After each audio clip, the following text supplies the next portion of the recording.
hello लोगोफोर नोंथांमोनखौ दिनै गोदान भिडिअ बरायबाय लोगोफोर दायो आं बे समाव नोंथांमोननि सिगाङाव मोनसे गोनांथार भिडिअ लाना फैदों दै बेनो जाहैबाय 2025 आव जे सरकारि न'नि गोदानै एप्लाइ खालामनाय नोंथांमोना माबायदि एप्लाइ खालामबा बे न'खौ मोननो हागोन बा लाब खालामनो हागोन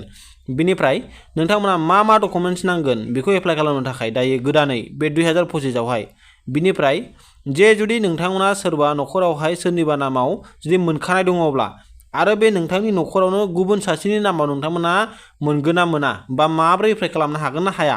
बेखौ आं दिनैनि बे भिडिअआव खोन्थालांगोन बेनिखायनो नोंथांमोना भिडिअखौ जागायनायनिफ्राय जोबनायसिम नायबानो जाबाय आरो जायफोरनाखि चेनेलाव गोदान फैदों नोंथांमोना बे बड' मिक्सार इउट्युब चेनेलखौ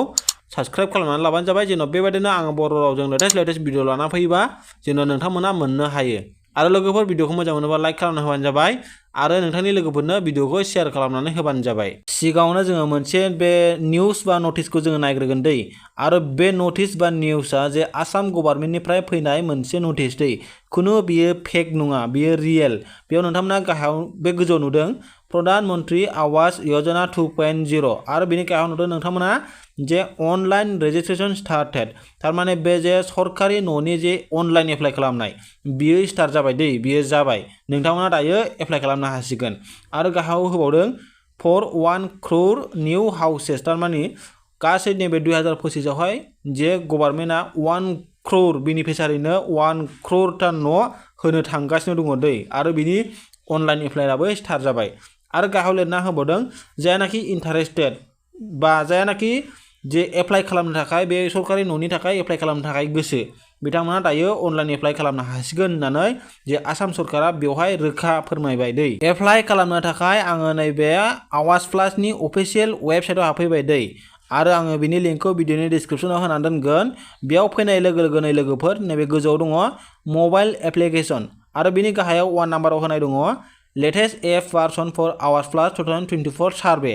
V2.1.4 आरो नैबे राइट साइडजों डाउनलड होनाय दं आरो बिनि गाहायाव दङ लिंक थारमाने लोगोफोर दायो जे 2025 आवहाय जे न'नि थाखाय सरकारि न'नि थाखाय एप्लाइ खालामनाय बेखौ गोरलै खालामनो थाखाय AwasPlusनिफ्राय अफिशियेल AwasPlusनिफ्राय बिथांमोना मोनसे एप्लिकेशन मबाइल एप्लिकेशन बा एप्सखौ दिहुनबाय दै नोंथांमोना नैबे डाउनलडनि गाहायाव लिंक नुदोंना बे गोजौनि लिंक नुनायाव नोंथांमोना क्लिक खालामबानो जे क्रोम ब्राउजारनिफ्राय मोनसे AwasPlusनि जे अफिशियेल मबाइल एप्लिकेशन बा एप्स बियो डाउनलड जागोन दै आरो बेखौ ओपन खालामनाय लोगो लोगो बा इनस्टल खालामनाय लोगो लोगो नोंथांमोना बे मबाइल एप्सजों बा एप्लिकेशनजों नोंथांमोना सरकारि न'नि थाखाय नोंथांनि मबाइलावनो एप्लाइ खालामनानै लानो हागोन बिनिफ्राय नैबे 2 नाम्बारावहायबो दङ जाहैबाय आधार फेस आरडि लिरनाय नुदों नोंथांमोना बेवहाय बेबायदि बिनिफ्राय बेखौबो नोंथांमोना नैबे लिंकआव क्लिक खालामनानै डाइरेक्टलि प्ले स्ट'राव थांगोन बिनिफ्राय बे एप्सखौबो नोंथांमोना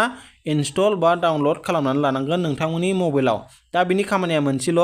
जेब्लानाखि नोंथांमोना बे गोजौनि मेन एप्सजों नोंथांमोना सरकारि न'नि थाखाय एप्लाइ खालामगोन बै समावहाय आधार कार्ड नाम्बार होनाय लोगो लोगो आधार कार्ड भेरिफिकेशननि थाखाय मोनसे केमेरा ओंखारगोन आरो बे केमेराया डाइरेक्टलि नैबे सेकेन्ड नाम्बारनि आधार फेस आरडि एप्सआव डाइरेक्ट थांगोन आरो बेजों नोंथांनि मोखांखौ नोंथाङा खेबनांगोन आरो खेबनाय लोगो लोगो नोंथांनि आधार कार्डआ बे सरकारि न'नि थाखाय एप्लाइ खालामनायनि थाखाय भेरिफाइ जागोन बिनिफ्रायसो नोंथांमोना जे मा डकुमेन्ट्सखौ बा मा एड्रेसखौ फिलआप खालामनांगौ नोंथांमोना फिलआप खालामनानै एप्लाइ खालामनो हागोन दा बेनि खामानिया बेनो बेनिखायनो नोंथांमोना बे मोननै एप्सखौहाय इनस्टल खालामनानै लानांगोन बे मोननै मबाइल एप्लिकेशन बा एप्सनि लिंकखौ आं भिडिअनि डिसक्रिप्शनाव होनानै दोनबाय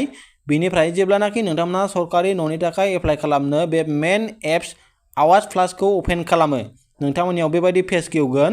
बिनिफ्राय बेवहाय नोंथांमोना बेबायदि नुदों सेलेक्ट लकेशन बेनिफ्राय बेवहाय नुदों नोंथांमोना सेलेक्ट स्टेट जोंनि स्टेटखौ जोङो सेलेक्ट खालामनांगोन आसामखौ बेवहाय क्लिक खालामनानै दायो आं खालामनानै खोन्थानि बेयाव क्लिक खालामबाय आं बिनिफ्राय आसामखौ सेलेक्ट खालामबाय आं नै बिनिफ्राय गाहायाव दङ सेलेक्ट डिस्ट्रिक्ट बेखौबो बेवहाय क्लिक खालामनानै जोंनि डिस्ट्रिक्टखौ सेलेक्ट खालामनांगोन बेयाव क्लिक खालामबाय आं बेयाव नोंथांनि डिस्ट्रिक्टखौ नायगिरदो बेनिफ्राय क्लिक खालामना होबानो जाबाय बिनिफ्राय गाहायाव सेलेक्ट ब्लक होनाय दंबावो बेखौबो बेवहाय क्लिक खालामनानै नोंथांनि गामिया बबे ब्लकनि आन्दाराव गोलैयो बेखौहाय नोंथांमोना नायगिरनांगोन बिनिफ्राय मोनोबा नोंथांमोना क्लिक खालामना होदो बिनिफ्राय बेयाव बेबायदि गाहायावहाय दंबावो सेलेक्ट पन्चायत थारमाने नोंथांनि जे गामिया बबे BCDCनि सिङाव गोलैयो बे BCDCखौ बेवहाय क्लिक खालामबावनानै नोंथांमोना नायगिरनांगोन बेयाव क्लिक खालामबाय आं बिनिफ्राय मोनसे नोंथांनि जे BCDC नि नेम बेखौ नागिरनानै क्लिक खालामना होदो बा सेलेक्ट खालामदो बिनिफ्राय गाहायाव दंबावो जाहैबाय सेलेक्ट भिलेज नोंथांमोना नोंथांनि गामिखौबो बेवहाय क्लिक खालामनानै नागिरबानो मोनखागोन बेखौ आं क्लिक खालामबाय बिनिफ्राय नोंथांनि गामिखौ सेलेक्ट खालामना होदो बिनिफ्राय नैबे गाहायावहाय प्रसिड नुदों नोंथांमोना बे प्रसिडआवहाय क्लिक खालामनानै होनांगोन दायो आं बेवहाय क्लिक खालामबाय बेयाव क्लिक खालामनाय लोगो लोगो बेयाव बेबायदि इनफरमेसन ओंखारबाय दै थारमाने survey not allowed in your state बा डिस्ट्रिक्ट थारमाने दासिमबो बे सरकारि न'नि थाखाय अनलाइन एप्लाइ खालामनाय बे एप्सजों बा जे गुबुनजोंआनो जा बा मबाइलजोंआनो जा बा कम्पिउटारजोंआनो जा बे सरकारि न'नि थाखाय अनलाइन एप्लाइ खालामनाया जोंनि आसाम बा जोंनि स्टेट बा जोंनि डिस्ट्रिक्टआव दासिमबो जाथ'वाखै दै बियो अलरेडि गुबुन गुबुन स्टेटआवहाय जाबाय दै बे अनलाइन एप्लाइ खालामनाया बिथांमोना खालामगासिनो नाथाय जोंनि स्टेटआवल' जोंनि आसामावल' दासिमबो जाथ'वाखै नोंथांमोना दायो टेनसन लानांगौ खोथा गैया लोगोफोर थाबैनो जोंनि स्टेटआवबो जासिगोन जास्ट जेब्लानाखि अनलाइना स्टार्ट जायो जोंनि आसामावबो आङो बे बड' मेक्सार इउटुब चेनेलावहाय भिडिअ लाना फैगोन लोगोफोर नोंथांमोना जास्ट बे बड' मेक्सार इउटुब चेनेलावहाय साबस्क्राइब खालामनानै एक्टिभ थाबानो जाबाय आरो जेब्लानाखि आं भिडिअ लाना फैयो नोंथांमोनाबो इनफरमेसनखौ मोनगोन आरो नोंथांमोना एप्लाइ खालामनानै लानो हागोन गोसोब्ला नोंथांमोना बे मोननै मबाइल एप्लिकेसन बा एप्सखौ आङो भिडिअनि डिसक्रिपसनाव लिंक होखानाय दङ नोंथांमोना प्ले स्ट'रनिफ्राय इनस्टल खालामनानै लाखानानै बा दोननो हागोन बिनिफ्राय लोगोफोर आं जे बुंदोंमोन बेवहाय जे आसाम सरकारा नटिस होनाय लेखा बे अनलाइन एप्लाइ खालामनाया स्टार्ट जाबाय थारमाने नोंथांमोना नैबे गोजौआवहाय नुदों प्रधान मन्त्रि आवास यजना आर्बान 2.0 थारमाने आर्बान माने जोंथ' मिथिखायो बियो टाउन सोहोराव जायनाखि थायो बिथांमोनखौसो आर्बान होनना बुङो बा बिथांमोनासो आर्बानाव गोग्लैयो थारमाने टाउन सहर बा टाउननि थाखाय बे अनलाइन एप्लाइ खालामनायासो स्टार्ट जाबाय दै नाथाय जों गामियारि बा रुरेल एरिया बेयाव बिसिनिया बा रुरेल एरियानिया दासिमबो जाथ'वाखै नाथाय लोगोफोर नोंथांमोना टेनसन खालामनांगौ गैया बे रुरेल एरिया बा गामि एरियानि थाखायबो जे सरकारि न'नि थाखाय 2025 नि थाखाय अनलाइन एप्लाइ खालामनाय बेबो थाबैनो जानो थांगासिनो दंखायो बिनि थाखाय नोंथांमोना जास्ट नोंथांनि डकुमेन्ट्सखौल' रेडि खालामनानै लाखाबानो जाबाय बेवहाय नोंथांमोना मा डकुमेन्ट्स नांगौ बेखौ आं दायो नोंथांमोननो खोन्थाहरनो हास्थायदों बा सानदों डकुमेन्ट्सनि बेलायाव फार्स्टआवनो नांगोन नोंथांमोना आधार कार्ड बिनिफ्राय सेकेन्डआव नांगोन बेंक एकाउन्ट नाथाय बे नोंथांनि बेंक एकाउन्टआ आधार कार्डजों लिंक जानाय जाथारनांगोन दै बियो कम्पालसारि जिखुनु गभर्नमेन्ट स्किम बा फैसा हाबनाय बेफोरो आधार कार्डजों लिंक गैयाबा दानिया हाबला बिनिखायनो आधार कार्डजों लिंक थानाय जानांगोन नोंथांनि बेंक एकाउन्टआ बिनिफ्राय थार्डआव नांगोन इनकाम सार्टिफिकेट नोंथांमोना बेखौ रेडि खालामनानै लाखाबानो जाबाय बिनिफ्राय फर्थआव नांगोन जब कार्ड एकाउन्ट नोंथांनि जब कार्ड एकाउन्ट थानाय जानांगोन बिनिफ्राय भटार कार्ड पेन कार्ड बे मोननै मोनथामसो डकुमेन्ट्सआ नोंथांमोननियाव थायोब्लानो बे 2025 आव सरकारि न'नि थाखाय नोंथांमोना एप्लाइ खालामनानै लानो हागोन दा मोनसे मेन खोथाया जाहैबाय लोगोफोर थांनाय बोसोरफ्रावहाय जे न'खराव गोबां मानसि थायो नालाय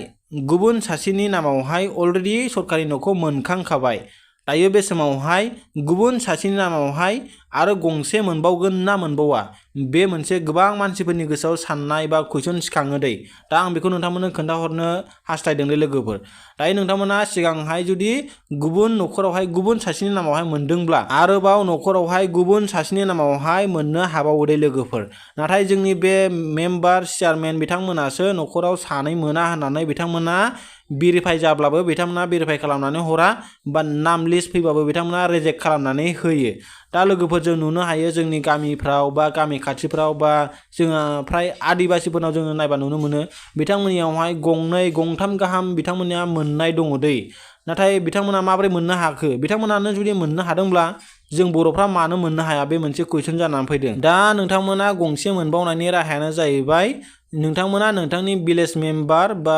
BCDC चेयारमेन बा GRS थायोना नोंथांमोना बिथांमोनजों मोजाङै रायलायनांगोन बियो नोंथांनि रायलायनायनि गेजेरजोंसो सल्भ जागोन जुदि रायलायनायनि गेजेरजों बिथांमोना होनो सानबायब्ला नोंथांमोना मोननो हागोन आरो जुदि बिथांमोना माना खालामोबा बा मोनला होनना बुङोबा नोंथांमोना मोननो हानाय नङा मानो होनना बुङोबा जे बिथांमोना गावसोरखौहाय रिपर्ट थांजानो गियो रिपर्ट थाङोब्ला बिथांमोनाबो गिनांगौ जायो नालाय जेनेबा माब्रै सार्भे खालामगोन नोंथांमोना माब्रै गंनै होखो बेबायदि मामा रिपर्ट थाङो नालाय गोजौ लेभेलावहाय बेनिखायनो बिथांमोना एसे गिनांगौ जायो आरो बेनि थाखायनो नोंथांमोना गंनै मोननो हाया दा बियो नोंथांमोना रायलायनायनि गेजेरजोंसो सल्भ जासिगोन आरो जायफ्रानाखि दासिमबो गंसेबो मोनथाराखै दायोथ' एप्लाइआ थाबैनो जाखासिगोन बेनिखायनो आं नोंथांमोननो बुंहरनो हास्थायदों आं जे डकुमेन्ट्सखौ नोंथांमोननो खोन्थाबाय नोंथांमोना बेखौहाय मोजाङैहाय रेडि खालामनानै लाखाबानो जाबाय जेब्लानाखि अनलाइन एप्लाइआ एक्टिभ जायो आं नोंथांमोननो बे बड' मिक्सचार इउटुब चेनेलावनो भिडिअ लाना फैखागोन नोंथांमोना मोननो हागोन अब्ला लोगोफोर दिनै भिडिअआ एसेनोसै नोंथांमोना भिडिअखौ लाइक खालामना होबानो जाबाय आरो भिडिअखौ शेयार खालामना होदो आरो जायफ्रानाखि बे बड' मिक्सचार इउटुब चेनेलाव गोदानै फैदों नोंथांमोनाबो बे बड' मिक्सचार इउटुब चेनेलखौ साबस्क्राइब खालामनानै लाबानो जाबाय जेन' बेबायदिनो आं बर' रावजों लेटेस्ट भिडिअ लाना फैयोबा नोंथांमोना जेन' मोननो हायो अब्ला लोगोफोर दिनै भिडिअआ एसेनोसै नेक्स्ट भिडिअआव लोगो मोनगोन